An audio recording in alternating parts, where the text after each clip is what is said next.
Well, we're here today to commend and publicly recognise the efforts of the officers that responded to the initial attack on Glasgow Airport on the 30th of June 2007, but also to recognise the officers and members of police staff in Strathclyde Police who followed up that initial attack, who carried out the investigation, who dealt with the public, who reassured the public, and who worked to get successful prosecution at the end of the day. Well, on that day on the Saturday, it was just like any other day of the week, really. I wasn't expecting anything to happen, and just getting around about the police business at the time. When the vehicle did crash into the building, obviously a complete surprise. Myself and the off-duty officer, Stuart Ferguson, ran towards the vehicle and started to deal with the incident as it unfolded. The two terrorists, as we now know, then came from the vehicle, and both of them tried to keep me away from the vehicle itself. Unknown to me, they were just waiting for the bomb to go off, which fortunately didn't.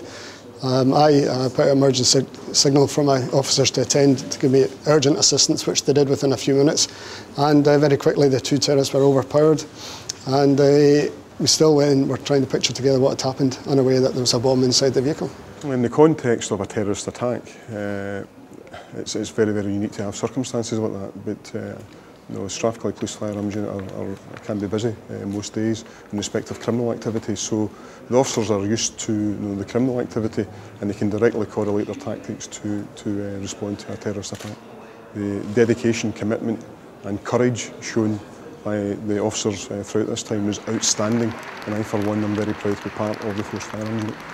When we heard about the attack in the airport, I was in headquarters at the time, and our immediate response was to ensure that our tried and tested plans of recovery were put into place.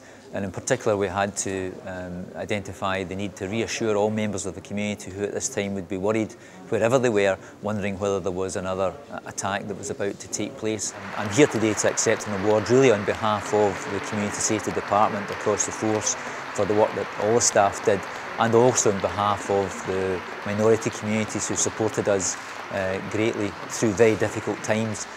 And so to that extent, I feel somewhat embarrassed to be getting the award personally, but it's not for me, it's really for everybody within the department that helped at that time.